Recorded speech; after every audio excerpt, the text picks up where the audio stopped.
خان یہ مجالس ان کے رشتوں میں محبت و خلوص تا صبح قیامت قائم رہے. جو دعائیں آپ کے دلوں میں ہیں اس بڑے دربار سے اپنی جھولیاں بھر کے یہاں سے جاؤ.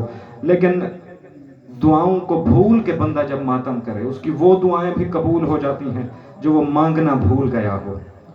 ابھی مجھ سے پہلے میرے برادر محترم بڑا کمال مسائب پڑھتے ہوئے ایک لفظ کہہ رہے تھے کہ اس کمینے نے کہا کہ بہن بھائی کو پکارے. جو ماتم کرنے آئے ہو, مجھے یاد آ گئی بہت سی بہنیں بہت سے بھائی. بس ایک اشارہ کرنا ہے اور سرکار کے ماتم کی طرف ہم رجوع کریں گے. بہت مشہور ہے بی بی زینب عالیہ اور سرکار حسین کی محبت کا ذکر, آپ ہمیشہ سنتے.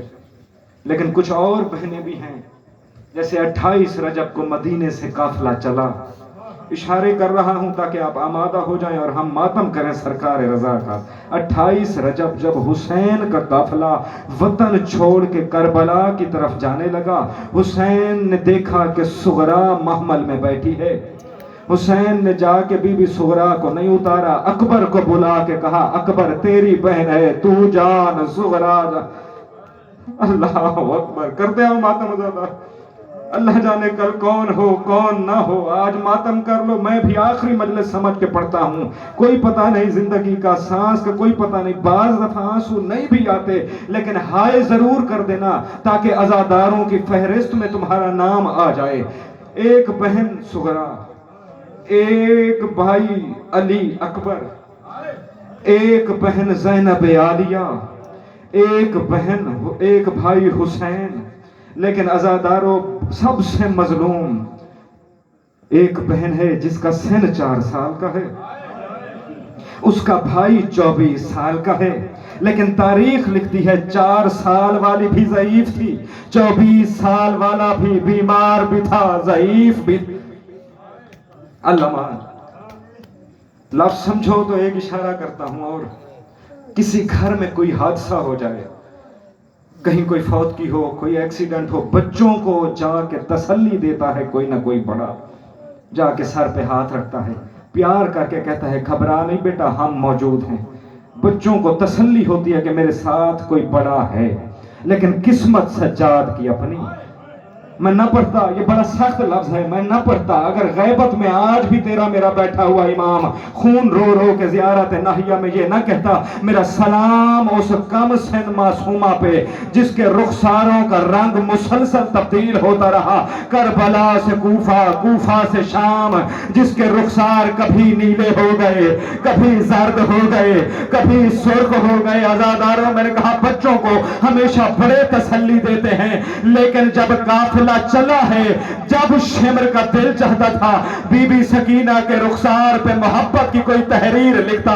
عزاداروں روایات میں ایک لفظ ملتا ہے, ایک مرتبہ اس نے بی بی کے رخسار پہ پیار کیا, سکینہ کا دوسری رخسار زمین پہ آیا, یا سید سجاد زنجیروں میں جکڑا ہوا, مجبوری کی حالت میں مڑ کے بھائی نے بہن کو دیکھا, یا جلدی سے بی بی سکینہ کھڑی ہوئی, اپنے رخساروں سے مٹی صاف کر کے رو رو کے کہتی ہے نا سجاد ویر مجھے کچھ نہیں ہوا, سجاد تو نہ گھبرا, سجاد تو اسیر. کرتے ہو ماتم آزادہ. اللہ مان قسمت سید سجاد کی اپنی, جسے بہن تسلی دیتی رہی, سجاد ویر تو پریشان. ہوتے رہے مصائب آل محمد پہ. زندان میں پہنچ گئے سرکار موسیٰ کاظم. ظالم بادشاہ نے سازش کی کہ کئی دن کے بھوکے شیروں کو زندان میں چھوڑوں. تم نے لفظ سن لیا, میں نے جلدی کر دی پڑھنے میں. وہ امام جو 14 سال صرف قید نہیں رہا, حالت رکوع میں کھڑا رہا. اللہ اکبر. اس نے سازش کی, درندوں کو کئی دن بھوکا رکھا. اس نے کہا کہ زندان میں شیروں کو چھوڑوں گا. جو تیاری کر لو ماتم کی, جو رضا کے جنازے کو کندھا دینے آیا ہے اس کے لیے لفظ پڑھنے لگا ہوں. اس نے کہا میں لوگوں سے کہوں گا کہ درندے تھے, امام پہ حملہ کیا, کھا گئے, انہیں کیا پتا تھا کہ رسول کا بیٹا ہے، میری سازش بھی پوری ہو جائے گی، مجھ پہ الزام بھی نہیں آئے گا۔ اس نے شیروں کو موسیٰ کاظم کے زندان میں چھوڑا۔ میں بزرگوں کے لیے ایک لفظ پڑھنے لگا ہوں، جو زندگی گزار کے بیٹھے ہو، جو اشارے سمجھتا ہو، ہر ماتمی کو دعوت فکر دے رہا ہوں، اس لفظ پہ بڑی توجہ سے لفظ سننا۔ شیر زندان میں داخل ہوئے، یا سامنے موسیٰ کاظم تھے، شیروں نے زندان میں داخل ہوتے ہی اپنی آنکھیں بند کر لی، اپنا سر جھکا لیا، دور کھڑے ہو گئے۔ یا کائنات کے امام نے آواز دے کے کہا، دور کیوں رک گئے ہو، میرے قریب آؤ۔ شیروں کی آنکھیں بند ہیں، بند آنکھوں سے آواز دے کے کہتے ہیں، مولا آنکھ اس لیے نہیں کھولی، ہمیں شرم آتی ہے، تیرے ہاتھ میں تیری دادی زہرا کا رومال ہے۔ اللہ ہاتھ پیرے نہ کرا ازادارو۔ قیامت کی رات کہتے ہیں ہم آگے نہیں آئے، اس لیے نہیں آتے، تیرے ہاتھ میں تیری دادی زہرا کا رومال، ہمیں شرم آتی ہے، مولا اس رومال کو چھپا دیجئے تاکہ ہم آپ کے قریب آئیں۔ سرکار نے رومال کو سائیڈ پہ کیا، یہ مولا کے قریب آئے، قدمین کا بوسہ لیا، اپنی جبین سرکار کے قدموں پہ رکھی۔ سرکار نے انہیں بہت دعائیں بھی دیں، انہیں رخصت بھی کیا، لیکن ان شیروں کے جھنڈ میں ایک چھوٹا سا بچہ تھا جو دور بیٹھا رہا۔ بڑے شیر روانہ ہو گئے، آنسو بہاتا رہا وہ بچہ، چپ کر کے بیٹھا رہا۔ سرکار نے آواز دے کے کہا، چپ کیوں بیٹھا ہے، ذرا میرے قریب آ۔ آواز آئی، مولا میرا سن چھوٹا ہے، وہ بڑے تھے، انہوں نے آ کے زیارت بھی کی ہے، آپ سے دعائیں بھی لی ہیں، مولا میں چھوٹا ہوں، میں چاہتا ہوں میرے ذمہ کوئی ڈیوٹی لگائیں، مولا کوئی عبادت میری بھی ہو جائے، کوئی حکم میرے لیے۔ آواز آئی، تو اپنے خاندان والوں کو چھوڑ دے، قوم کی پہاڑیوں کی طرف چلا جا۔ اللہ آج رکو بلد کر لو تیاری ماتم کی۔ آواز آئی، قوم کی پہاڑیوں میں چلا جا۔ آواز آئی، مولا قوم کی پہاڑیوں میں جا کے کیا کروں؟ آواز آئی، ان جنگلات میں انتظار کرنا، کچھ عرصے کے بعد ایک سیدزادی آئے گی، اس کی سواری مر چکی ہوگی، اس کے ساتھ ایک کنیز ہوگی۔ آواز آئی، مولا میں کیسے پہچانوں گا؟ جو لفظ سمجھتے ہو، جو ماتم کرنے آئے، مولا میں کیسے پہچانوں گا؟ آواز آئی، اس کے نالین ٹوٹ گئے ہوں گے، اس کے پاؤں میں زخمی پتھروں سے کئی زخم لگ چکے ہوں گے، کبھی کبھی زمین پہ بیٹھ کے اپنے فرمائے ہوئے پیروں کو دبا دبا کے خراسان کی طرف منہ کر کے رو رو کے کہے گی، بھائی رضا آ رہی ہوں۔ اللہ میں نے بتایا تھا نا بھائی بہنوں کی محبت کا ذکر، یہ بھی ایک بہن تھی، اس کا نام تاریخ میں معصوم قوم لکھا ہے، رو رو کے رستے میں کبھی کبھی خراسان کی طرف رخ کر کے کہتی، آ رہی ہوں۔ ختم کرتا ہوں تاریخ، بہت رو لیا تم نے، سانس لے لو۔ ایک لفظ کہتا ہوں، بس ختم کر دی تاریخ، نہیں زیادہ طویل کہتا۔ ظالم بادشاہ نے معصوم کو دربار میں طلب کیا۔ اللہ اکبر۔ سرکار کا ایک غلام ہے، نام ہے ابو سلط ہروی، پوری زندگی سرکار کی خدمت کرتا رہا امام رضا کی۔ سرکار کو حکم آیا کہ دربار کی طرف چلیں، یا فوراً یہ مولا کے قدموں پہ گرا، کہتا ہے مولا آپ دربار نہ جائیں۔ مولا کہتے ہیں ابو سلط کیوں نہ جاؤں؟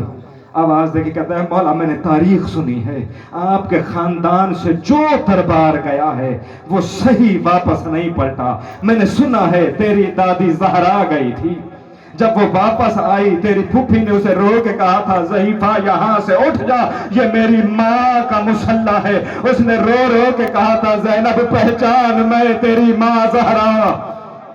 اللہ ہاتھ پیارے نہ کرو عزادارو جو ماتم کرنے آئے ہو۔ اب آواز دے کے کہتے ہیں، مولا میں نے سنا تھا سرکار حسین بھی دربار گئے تھے، میں نے سنا ہے سجاد بھی دربار گئے تھے، میں نے سنا ہے عالیہ بھی دربار گئی تھی۔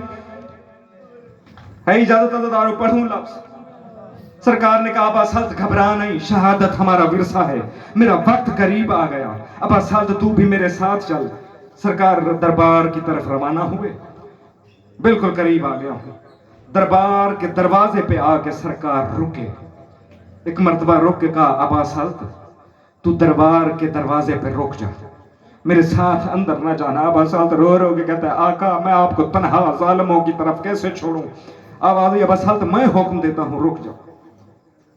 آخری وصیت سرکار نے ابا سلط کو جو کی، مولا فرماتے ہیں، ابا سلط جب میں واپس آؤں اگر میرے سر پہ کپڑا ہو تو ابا سالت مجھ سے گفتگو نہ کرنا، مجھ سے کوئی بات نہ کرنا۔ ابا سالت ہروی نے کہا جی مولا، جو آپ کا حکم، میں آپ کے حکم کی تعمیل کروں گا۔ مولا دربار کے اندر گئے، تاریخ سب جانتے ہو، ختم کر دی میں نے بات۔ اس نے سرکار کے سامنے انگور کا تشت پیش کیا۔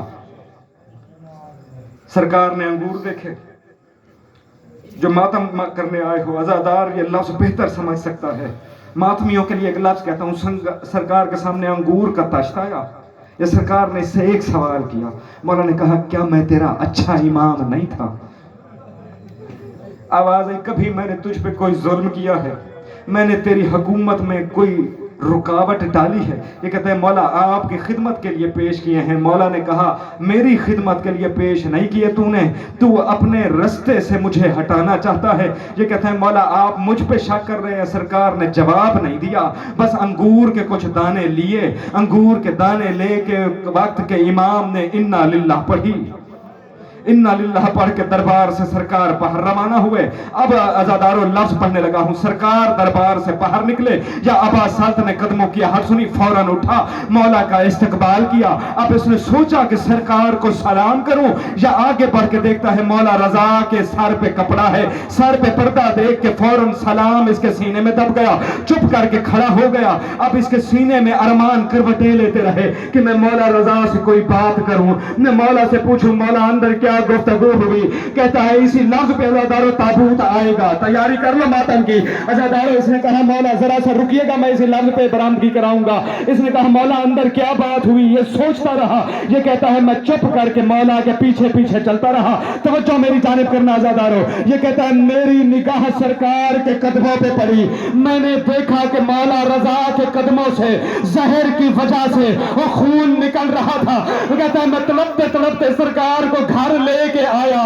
کہتا ہے جب گھر آ کے رضا نے اپنے چہرے سے پردہ ہٹایا، مجھے پھر سمجھ آئی مجھے رضا نے بولنے سے کیوں روکا تھا۔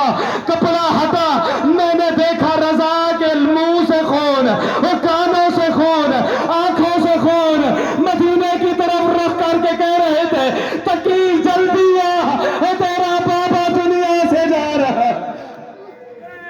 انا للہ و انا الیہ راجعون۔